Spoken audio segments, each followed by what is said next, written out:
Hello विद्यार्थी मित्रों, very good morning. Shri हीरपरा कन्या प्राथमिक विद्यालय कालावड ધોરણ 5 વિષય ગુજરાતી, જેમાં સેમેસ્ટર નંબર 2 આપણે ચેપ્ટર નંબર 12 જોઈ રહ્યા હતા, જે અપંગના ઓજસ, જે આપણને એક પ્રસંગ કથા સ્વરૂપે અહીં આપેલું હતું.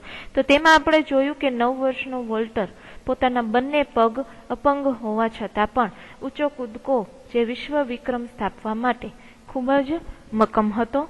અને ડોક્ટરોએ પણ આપણે જોયું કે આશા છોડી દીધી હતી કે તેના બંને પગ કોઈ દિવસ કામ કરી શકશે એવી આશા મૂકી દીધી હતી. છતાં પણ તેમણે પોતાના માતાની વાતને મનમાં સાચવી રાખી, કારણ કે તેમની માતાએ તેમને કહેલું હતું કે તું મનની અંદર શ્રદ્ધા રાખ, હિંમત નહીં હારવાની અને હંમેશા કોશિશ કરતું રહેવાનું. ત્યાર પછી તે આપણે એ પણ જોયું કે ડોક્ટરોની નાનામાં નાની સૂચનાઓનું તે પાલન કરતો, પગની અંદર માલિશ કરતો, તરવાની પ્રેક્ટિસ કરતો.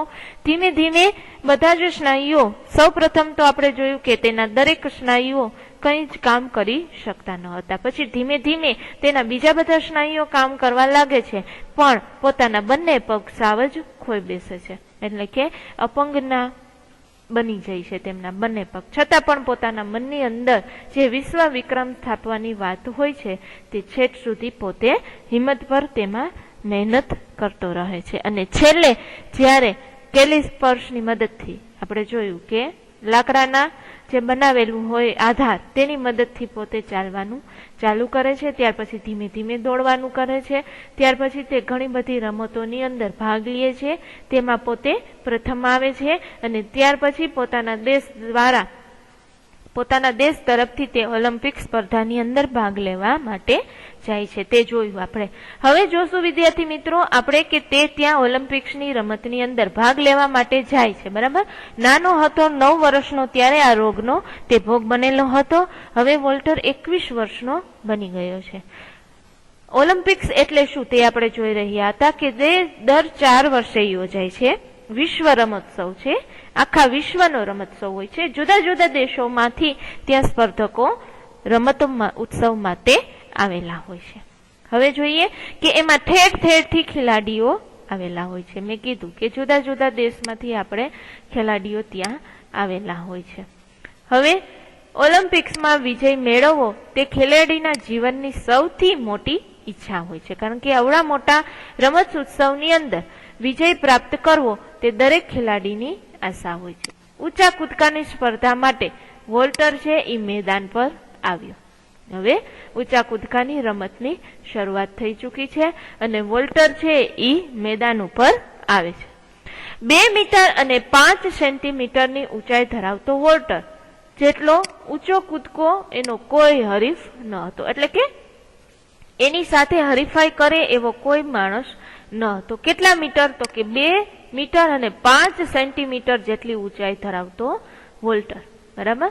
પણ જેટલો ઊંચો એનો કોઈ, એટલી ઊંચાઈ હતી એની કે એની સાથે કોઈ હરીફાઈ કરી શકે એવું કોઈ હતું નહીં.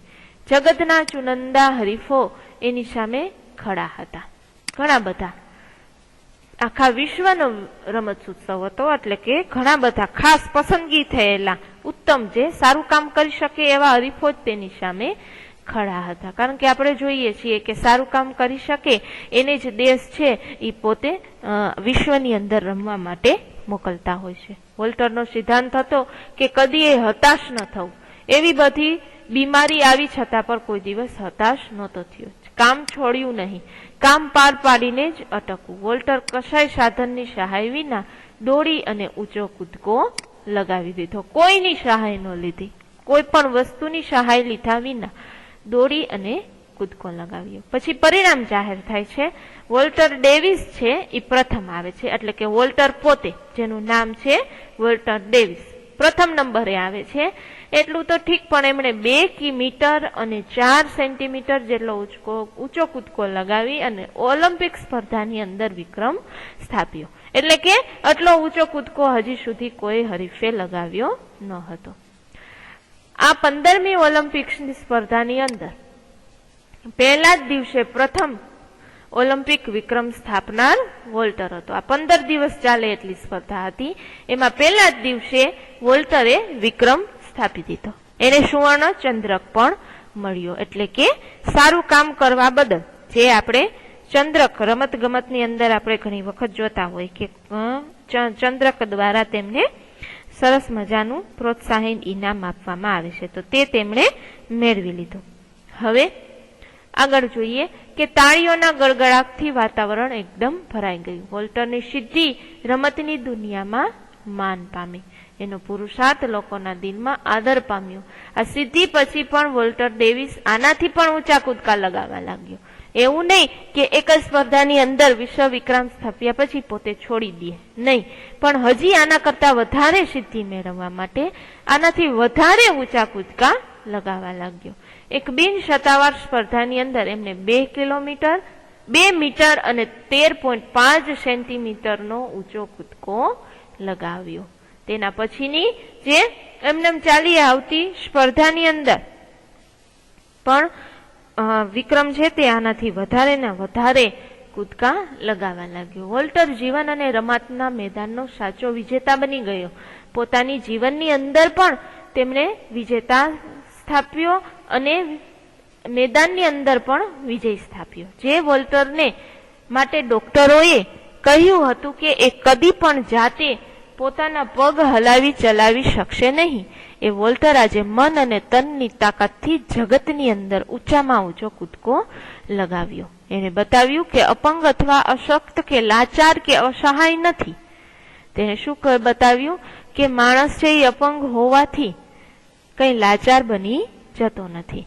ઊંચામાં ઊંચો કૂદકો લગાવનારો માનવી બન્યો.